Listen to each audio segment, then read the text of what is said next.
우리 하나님의 말씀은 마가복음 3장 31절에서 35절까지 있는 말씀입니다.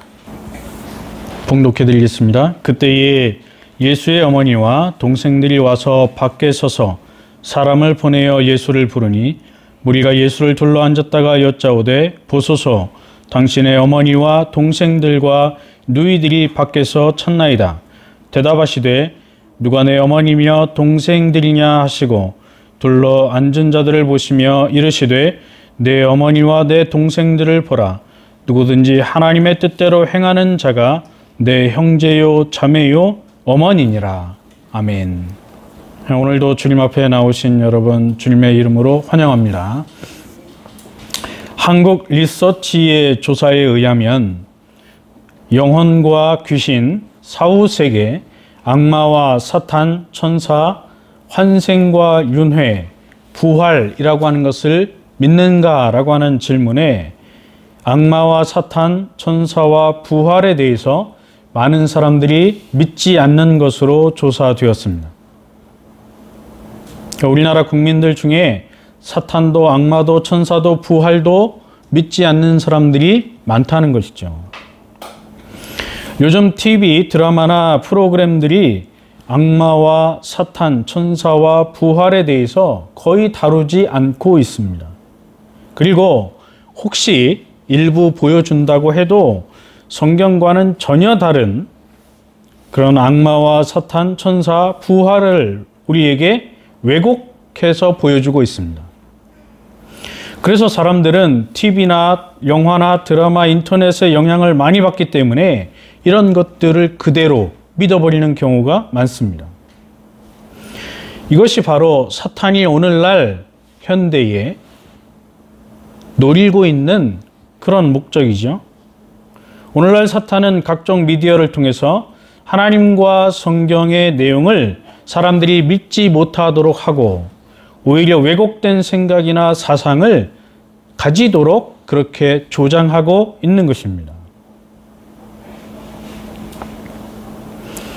그래서 마치 TV나 인터넷이 우리에게 보여주는 것은 성경적이고 그것이 올바른 것처럼 왜곡하도록 만들고 우리 하나님의 복음을 전하는 교회에서 가르치는 진정한 진리들은 가짜인 것처럼 그렇게 인식하도록 만들어 가고 있는 것이죠.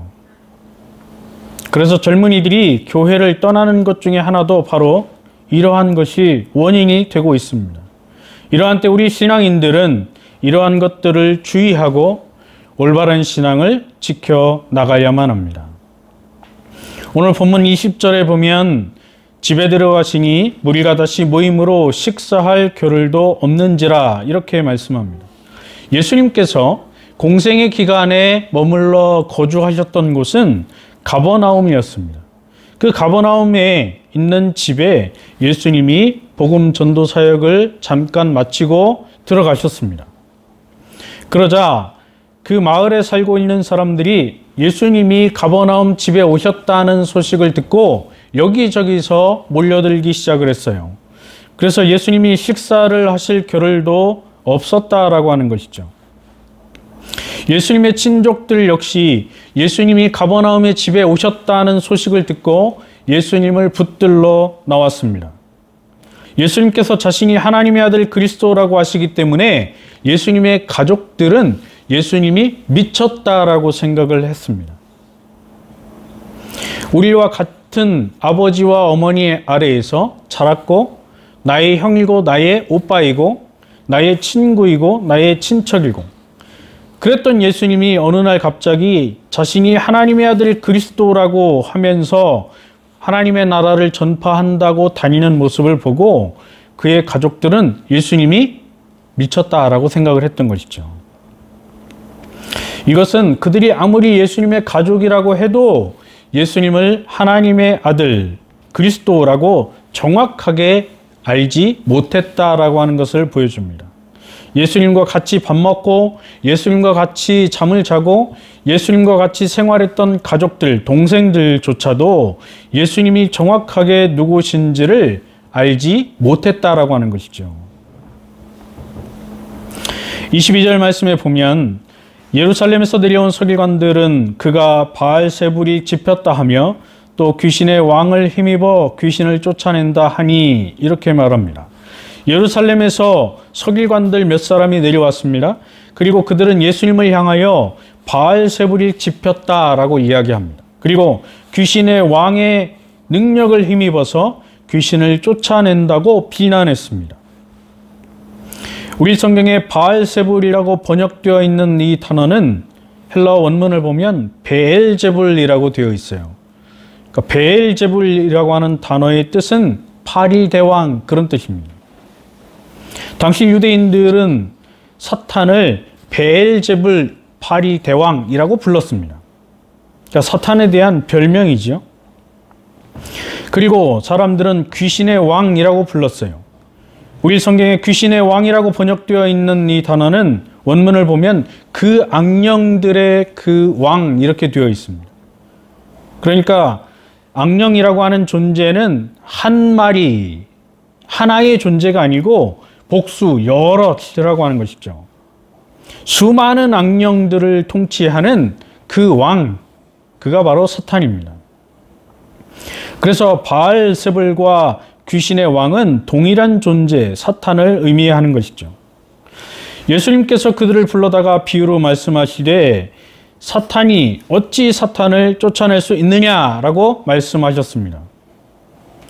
바리새인 이 서기관들은 예수님을 사탄의 능력을 힘입어서 쫓아내는, 귀신을 쫓아내는 사람 이렇게 비난했어요. 거기에 대해서 예수님은 그 말이 틀렸다라고 하는 것을 반박하시는 것이죠. 그래서 사탄이 어찌 사탄을 쫓아낼 수 있느냐 이렇게 말씀하신 것입니다. 사탄이 사탄을 쫓아낼 수 없습니다. 다시 말해서 같은 편끼리, 자기 편끼리 스스로 싸울 수 없다라고 하는 것이죠. 만약에 나라가 스스로 분쟁을 하면 그 나라는 어느 나라이든지 망하고 맙니다. 우리의 역사를 보면 삼국시대가 있었죠. 고구려, 백제, 신라. 왜 망했습니까? 물론 외세의 침입도 있었지만 그 안에서 스스로 분쟁이 일어나서 나라가 망한 거예요. 서로 왕이 되어보겠다고 왕족들이 싸우고 귀족들이 권력을 잡아보겠다고 서로 집단, 자기들의 세력을 규합해서 싸우다 보니까 안에서부터 스스로 멸망하게 되는 것이죠. 어떤 나라도 그런 나라는 존재할 수가 없는 거예요. 집도 마찬가지입니다. 집도 스스로 분쟁하면 그 집은 어떤 가정이든지 깨지고 마는 것이죠. 아내와 남편이 쉴 새 없이 계속 싸우기만 한다면 그 가정은 깨지는 것입니다. 마찬가지로 사탄이 자기를 거슬러서 일어나 분쟁하게 된다면 사탄의 나라는 깨지고 마는 것이죠. 이 말씀은 서기관들이 예수님을 바알세불의 힘으로 악령을 쫓아낸다라고 하는 것에 대한 반격이었어요. 만약에 서기관들의 말이 맞다면 사탄이 스스로 내분을 일으켜서 싸우게 되는 것이죠. 이것은 도대체 말이 되지 않는 이야기입니다. 그런 나라, 그런 집은 단 한 곳도 없습니다. 만약에 스스로 싸워서 가정이 깨지고 나라가 깨진다면 그것은 다 같이 자멸하자라고 하는 생각에서 비롯되는 것이죠. 잘 살아보겠다고 하는 것이 아니고 다 없어지자, 망하자 그런 의미로 싸우는 거예요. 먼저 강한 자를 결박하지 않고는 그 강한 자의 집에 들어가서 재산을 강탈해 올 수가 없습니다. 도둑이 재물을 강탈하기 위해서 이웃집에 들어갔는데 주인이 나보다 힘이 더 세다면 그 집에 들어갈 수가 없겠지요. 도둑은 주인에게 잡혀서 경찰에 끌려가게 될 것입니다. 도둑이 주인보다 힘이 더 강해야만 그 집에 있는 물건을, 재산을 훔쳐올 수가 있는 거예요. 이것이 상식이에요. 예수님이 악령을 추방하시는 것은 예수님께서 사탄의 힘을 빌린 것이 아니고 사탄보다 강력하신 분이기 때문에 이것이 가능하다는 것을 예수님이 보여주시는 것입니다. 28절 말씀에 보면 예수님께서 이렇게 말씀합니다. 내가 진실로 너희에게 이르노니 사람의 모든 죄와 모든 모독하는 일은 사하심을 얻되 누구든지 성령을 모독하는 자는 영원히 사하심을 얻지 못하고 영원한 죄가 되느니라 하시니 이는 그들이 말하기를 더러운 귀신이 들렸다 함이러라. 이렇게 말씀합니다. 여기서 예수님은 신적인 권위로 말씀하고 있습니다. 예수님께서 제일 먼저 말씀하시는 단어가 내가 진실로 너희에게 이르노니 아멘 레고 휘민이라고 하는 단어예요. 이 문장 자체가 신적인 권위를 의미합니다. 내가 너희에게 이른다. 레고 휘민이라고 하는 이 표현 방식은 당시 유대교의 랍비들의 표현 방식과는 교육 방식과는 전혀 다른 것이죠. 당시의 랍비들은 유명한 랍비 혹은 유명한 스승의 이름 또 모세와 같은 선지자의 권위를 빌려서 모세가 말하기를 혹은 유명한 랍비 힐렐이 말하기를 이러면서 유명한 스승과 랍비들의 이름에 권위를 두고 가르쳤습니다. 그러나 구약 성경을 우리가 자세히 읽어보면 하나님은 한 번도 다른 사람이나 다른 존재의 권위를 가지고 와서 말씀하신 적이 없어요. 하나님은 천지를 창조하실 때도 내가 말한다, 내가 명령한다 이렇게 말씀하시는 거예요. 지금 예수님은 그 하나님의 표현 방식, 하나님의 선언 방식을 그대로 예수님이 채용해서 사용하시는 것이죠. 그렇다면 예수님이 누구라고 하는 것을 우리에게 보여주는 표현 방식이에요. 그리고 예수님은 진실로라고 하는 단어를 사용하십니다. 우리 성경은 이 진실로라고 하는 단어로 다 번역을 해 놓았어요. 그런데 이 단어는 번역을 하면 안 되는 단어죠. 그대로 사용해야 돼요. 이 아멘이라고 하는 단어는 히브리어 아멘이라고 하는 단어를 소리 나는 대로 그대로 헬라어로 번역을 해 놓은 것입니다. 이 아멘이라고 하는 단어는 물론 문법적인 그 단어적인 사전적인 의미는 아멘, 그 단어는 내가 믿습니다. 나는 동의합니다. 정말로 그렇습니다. 그런 뜻을 가지고 있어요. 그러나 예수님이 이 아멘이라고 하는 단어를 사용하실 때는 그런 의미로 사용하신 것이 아니에요. 요한계시록 3장 14절에 보면 예수님께서 사도 요한을 통해서 라오디게아 교회의 사자에게 이렇게 편지하라 말씀하십니다. 그때 예수님이 이렇게 말씀하시죠. 라오디게아 교회의 사자에게 편지하라. 아멘이시요. 충성되고 참된 증인이시요. 하나님의 창조의 근본이신 이가 이르시되 이분이 누구신가 하면 지금 말씀하고 있는 예수님이에요. 그 예수님이 자기 자신을 뭐라고 표현하는가 하면 아멘이시요. 충성되고 참된 증인이시요. 하나님의 창조의 근본이라 그렇게 자기 자신을 계시하십니다. 그러니까 예수님이 아멘이시고 충성되고 참된 증인이 되시고 하나님의 창조의 근본이 되시는 분이다. 그런 의미이죠.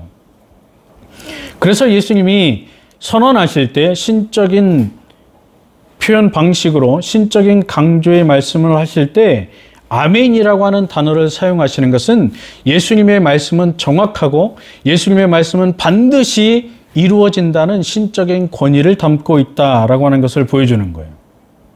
그런데 우리 성경은 다 이 단어를 진실로라고 번역을 해놓았어요. 그러니까 도대체 이것이 예수님이 거짓말을 안 한다 그런 뜻으로 이야기를 한 것처럼 오해하게 되는 것이죠. 즉 이것이 예수님이 말씀하고 있는 신적인 권위의 말씀을 우리에게 보여주고 있는 것입니다. 예수님의 말씀은 정확하고 신적인 권위의 말씀으로 반드시 이루어진다라고 하는 것을 예수님이 강조하시는 말씀이에요. 사람이 지은 모든 죄와 모든 모독하는 일은 사하심을 얻습니다. 여기 사하심을 얻되라고 하는 단어는 아페데세타이라고 해서 미래형으로 되어 있어요. 그러니까 정확하게 번역을 하면 사하심을 얻게 될 것이다. 그런 뜻이에요. 그러나 누구든지 성령을 모독하는 자는 영원히 사하심을 얻지 못하고 영원한 죄가 된다라고 말씀합니다. 자, 무슨 말인가 하면 사람이 지은 모든 죄는 예수 그리스도를 믿고 회개함으로 용서를 받는다는 거예요. 그러나 성령을 모독하는 죄는 사하심을 받지 못한다는 거죠. 자, 이 말에는 무슨 차이가 있을까요? 성령을 모독하는 것은 예수님을 믿지 않고 예수님을 거부하는 거예요. 그러므로 죄사함 자체가 있을 수가 없다, 그런 의미죠. 예수 그리스도를 믿지 않고 회개하지 않기 때문에 왜 그렇습니까? 이제 여기에 대해서 많은 학자들이나 많은 주석가들이 여러 가지 이론들을 중심으로 세상의 철학을 중심으로 해석해 놓은 것들이 있어요. 그러나 문맥을 자세히 보면 이 말이 무슨 말인지를 이해할 수 있어요. 지금 서기관들은 예수님을 찾아와서 예수님이 더러운 귀신 들린 자로 예수님을 몰아가고 있는 상황이죠. 그래서 그들은 예수님을 하나님의 아들 그리스도로 인정하지도 않고 믿지도 않고 있습니다. 그래서 하나님의 아들 예수 그리스도를 믿음으로만 모든 죄사함을 받고 죄를 용서함을 받을 수 있는데, 그 죄사함을 받을 수 있는 유일한 통로이신 예수 그리스도를 인정하지도 않고 믿지도 않고 회개하지 않는다면 절대로 죄사함이 있을 수 없다는 것이죠. 우리는 성령 모독죄, 성령 회방죄를 많이들 오해합니다. 어떤 신비주의자들은 방언하고 환상을 보고 병을 고치고 귀신을 내쫓고 이런 일을 하면서 그리스도를 전하지 않고 자기 자신의 영광, 자기 자신의 이름을 높이고 자랑합니다. 그런 사람들에게 당신들의 그러한 행위는 그리스도와 전혀 상관이 없는 것이다, 이렇게 말하면 그 사람들이 막 화를 내면서 당신은 성령 회방죄를 짓고 있다, 이렇게 말해요. 다시 말해서 자신들이 하고 있는 이 신비주의적인 행위는 성령의 행위이기 때문에 자신들을 비난하는 것은, 자신들의 행위를 비난하는 것은 곧 성령을 비방하고 회방하는 것이다, 그렇게 주장합니다. 자, 그런데 이 말이 얼마나 위험하고 얼마나 무서운 말인가를 우리는 되새겨 보아야 합니다. 신비주의자들이 자신의 영광을 위해서 행하는 그 행위를 성령의 행위라고 보는 거예요. 그리고 자신들을 비난하면 성령을 회방하는 것이라고 비난합니다. 다시 말해서 이것은 자신들을 성령과 동등한 위치로 올려놓고 있는 것이죠. 그러나 성령 모독죄, 성령 회방죄는 신비주의자들의 신비주의적인 행위를 비난하는 죄가 아닙니다. 예수님이 말씀하고 있는 성령 모독죄, 성령 회방죄는 성령의 역사를 회방하는 죄입니다. 그러면 성령의 역사는 무엇일까요? 성령의 역사는 단순히 그렇게 방언하고 환상을 보고 병을 고치고 귀신을 내쫓고 이런 신비적인 능력을 나타내는 것만 말하는 것이 아니에요. 성령이 이 땅에 오셔서 성령이 행하시는 가장 중요한 성령의 역사는 예수 그리스도를 믿고 회개하도록 하는 것입니다. 이것이 성령의 역사예요. 예수 그리스도를, 예수님이 하나님의 아들 그리스도이심을 믿고 그 예수님의 이름으로 회개하도록 하는 역사가 바로 성령의 역사입니다. 이 역사를 위해서 때로는 방언도 필요하고 환상도 필요하고 병을 고치는 능력도 필요하고 귀신을 내쫓는 능력도 필요한 거예요. 이것은 부수적인 거예요. 있어도 좋고 없어도 좋은 거예요. 중요한 핵심이 아니라는 것이죠. 성령의 역사의 중요한 핵심은 예수님이 하나님의 아들 그리스도이시고 그 예수님의 이름으로 죄를 회개하면 우리의 모든 죄가 사함을 받는다라고 하는 데 있는 거예요. 성경의 모든 기적과 성경의 모든 방언과 환상과 병 고치는 능력과 귀신 쫓는 사건들을 보십시오. 그 사건들이 일어난 결과는 항상 예수 그리스도를 증거하는 데 있어요. 한 번도 예수 그리스도가 빠진 적이 없습니다. 하나님의 영광이 빠진 적이 없어요. 그런데 오늘날 신비주의자들은 단순히 그 나타나는 현상, 방언과 환상과 병을 치유하는 것과 귀신을 내쫓는 거기에만 목숨을 걸고 그것만이 성령의 역사라고 착각을 하고 있는 것이죠. 그래서 한국 교회는 이러한 사상들로 인해서 병들어가고 있는 거예요. 그래서 예수 그리스도가 빠진 성령의 신비적인 그런 역사들만, 그런 기적들만을 바라보고 사람들이 모여든다는 것이죠. 거기에 예수 그리스도가 없습니다. 그러면 그것은 올바른 복음이 아니라고 외치면 그들은 발끈해가지고 화를 냅니다. 그때 예수님의 어머니와 동생들이 밖에 서서 사람을 예수님께 보내서 예수님을 불러냈습니다. 예수님의 어머니는 마리아이죠. 그리고 그 마리아가 요셉과 결혼해서 낳은 아이들이 예수님의 동생들입니다. 마가복음 6장 3절에 보면 이 사람이 마리아의 아들 목수가 아니냐, 야고보와 요셉과 유다와 시몬의 형제가 아니냐, 그 누이들이 우리와 함께 여기 있지 아니하냐 하고 예수를 배척한지라, 이렇게 말씀합니다. 그러니까 예수님의 남자 동생들의 이름이 성경에는 나오고 있죠. 야고보, 요셉, 유다, 시몬입니다. 이 중에 야고보와 유다는 성경을 기록한 사람들이죠. 훗날 이 사람들이 예수님을 그리스도라고 영접합니다. 그러나 오늘 본문에 나온 사건, 본문이 기록되었을 이때 당시에는 이 사람들이 예수님을 그리스도라고 믿지 않았다라고 하는 것이죠. 이들은 어려서부터 예수님을 형님이라고 따라다녔습니다. 예수님을 오빠로 알고 자랐습니다. 그래서 그 예수님이 하나님의 아들 그리스도라고 하는 것을 도대체 믿을 수가 없었다라고 하는 것이죠. 그때 무리가 예수님을 둘러 앉았다가 예수님에게 말합니다. 보소서, 당신의 어머니와 동생들과 누이들이 밖에서 당신을 찾고 있습니다. 그들도 예수님의 어머니와 동생을 잘 알고 있었던 모양이죠. 그들이 예수님을 찾는 것을 보고 예수님께 알려주었습니다. 그런데 우리 성경에 여짜오되라고 하는 단어가 있어요. 그 사람들이 예수님에게 여짜오되, 이 여짜오되라고 하는 단어는 원문에 보면 현재 직설법으로 되어 있습니다.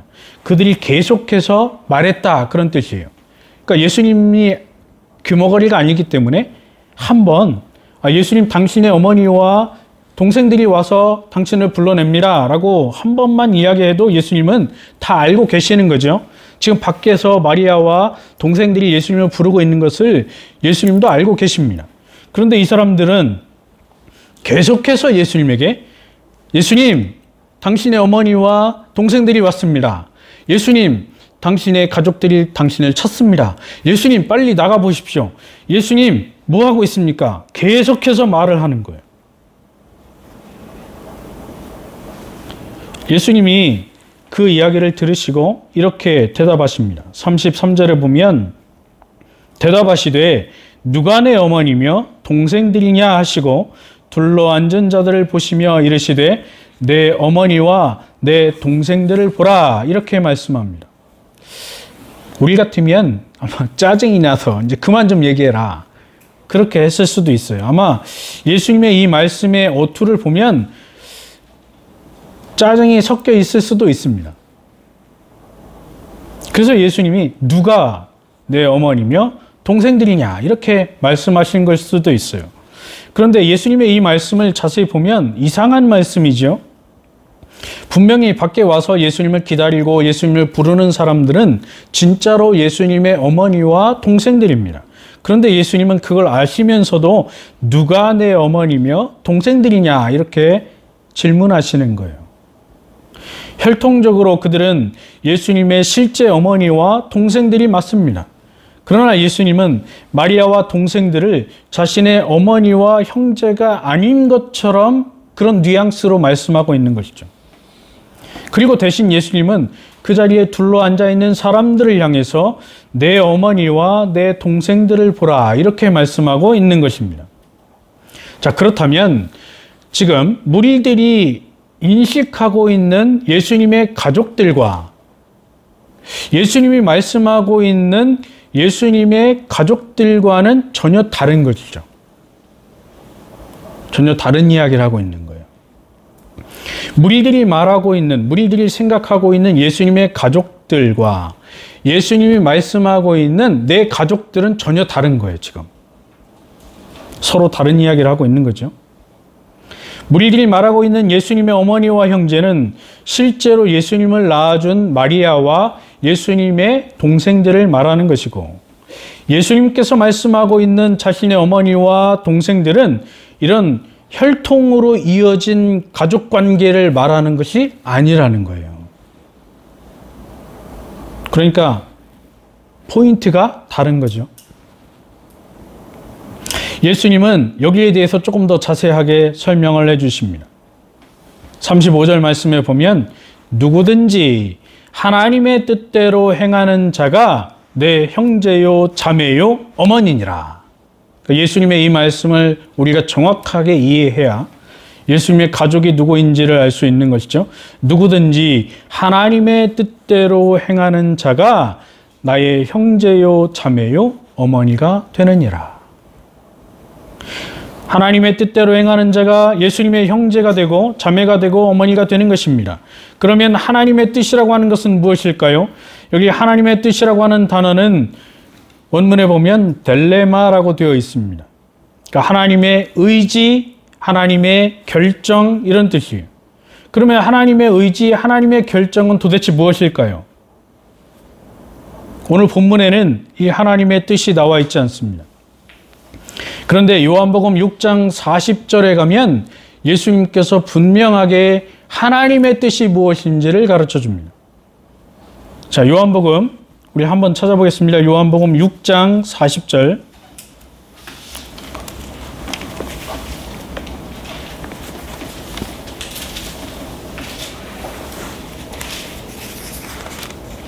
신약성경 153쪽에 있습니다. 요한복음 6장 40절 같이 읽어보겠습니다. 내 아버지의 뜻은 아들을 보고 믿는 자마다 영생을 얻는 이것이니 마지막 날에 내가 이를 다시 살리리라 하시니라. 아멘. 예수님이 말씀하고 있는 하나님의 뜻은 아들을 보고 아들이신 예수 그리스도를 보고 믿는 것입니다. 그 아들이신 예수 그리스도를 보고 믿는 자마다 영생을 얻는 것이, 하나님의 구원을 받는 것이 하나님께서 정해놓으신 델레마, 의지, 하나님의 결정, 하나님의 뜻이라고 하는 것이죠. 아무리 혈통적으로 예수님의 형제이고 자매라 할지라도 하나님의 뜻, 하나님의 아들 예수 그리스도를 보고 믿지 않는다면 예수 그리스도의 가족이 될 수 없는 것입니다. 하나님의 영생을 얻을 수가 없는 것입니다. 혈통적으로 아무리 유대인이라 할지라도, 아브라함의 후손이라 할지라도 하나님의 아들 예수 그리스도를 보고 믿지 않는다면 절대로 하나님의 자녀가 될 수 없는 것입니다. 우리가 이 세상에서 부모, 형제, 자녀라고 하는 가족을 이루고 살아갑니다. 그런데 그 가족 구성원을 통해서 우리는 무엇을 미리 경험하게 되는 것입니까?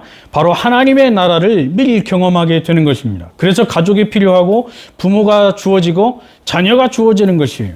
부모가 자녀를 사랑함으로 하나님 아버지의 사랑을 배우게 되는 것이고, 부부의 사랑을 통해서 그리스도께서 교회를 사랑하시는 모습을 보게 되는 것입니다. 형제 간의 사랑과 부모가 자녀를 사랑하는 그 사랑을 통해서, 자녀들 간의 사랑을 통해서 성도 간의 사랑을 배우게 되는 것입니다. 그래서 가정은 하나님께서 천국의 모델로 주신 거예요. 우리는 이 가족 관계를 통해서 하나님과 그리스도의 사랑, 교회와 그리스도의 관계를 배우게 되는 것입니다. 이러한 의미도 모르면서 단순히 혈통으로 이어졌기 때문에, 맺어졌기 때문에 가족이라고 하는 것은 세상의 눈으로, 세상의 가치관으로 가족이라고 하는 것을 바라보는 것이죠. 그래서 오늘날 미련한 사람들은 동물을, 개나 고양이를 가족으로 인정하려고 하는 거예요. 그것이 과연 하나님이 만드신 가정일까요? 남자와 남자가, 여자와 여자가 결혼해서 아빠, 부모 1, 부모 2가 되고, 아빠, 엄마라는 용어를 사용하지 않고 부모 1, 부모 2라고 하는 용어를 사용하고, 같은 동성끼리 결혼했기 때문에 임신해서 아이를 낳지 못하니까 아이들을 입양하고, 아니면 반려견들, 동물, 개나 고양이나 뱀을 자식으로 호적에 등록하고 그것이 가족이라고 우겨대고 있는 그런 현실을 우리는 맞닥뜨리게 되었습니다. 과연 그것이 성경이 말하는 가족이고 가정일까요? 하나님이 가정이라고 하는 것, 가족이라고 하는 것을 주실 때는 하나님의 나라와 연결지어서 그 가족을 통해서, 가정을 통해서 하나님의 나라를 미리 맛보게 하시는 거예요. 그런데 이러한 가정을 이해하지도 못하면서 세상 사람들은 자기들 멋대로 가정이라고 하는 것을 꾸려가고 있는 것이 오늘 현실입니다. 이제 말씀을 정리합니다. 유대인들은 혈통으로 유대인이면 구원을 받는다라고 생각했습니다. 율법을 지키면 구원에 이른다고 생각했습니다. 할례를 행하면 구원을 받는다라고 주장했습니다. 이것이 바로 유대교의 구원론이에요. 결국 이것은 인간의 행위와 혈통을 통해서 구원을 받는다라고 하는 것이죠. 그래서 이것을 우리는 자력 구원이라고 말합니다. 그러나 이것은 성경이 말하는 구원의 방식이 아니기 때문에 하나님의 아들 그리스도께서 오셔서 그것은 구원의 방식이 아니라고 강력하게 깨닫게 하신 거예요. 하나님의 아들 예수님이 십자가에 친히 달려서 죽으심으로 구원을 완성하셨고, 그 십자가 예수 그리스도를 믿을 때에만 유대인이나 이방인이나 모두가 차별 없이 구원에 이르게 되는 것입니다. 이것이 바로 하나님이 정해놓으신 하나님의 구원의 방식인 것입니다. 우리가 하나님의 구원에 이르게 된 것은 우리의 그 어떠한 노력이나 우리의 공로가 아니라고 하는 것이죠. 하나님의 성령이 우리에게 예수 그리스도를 믿게 하시고 그렇게 역사하셔서 십자가에 달려 죽으신 예수님을 믿게 하신 것입니다.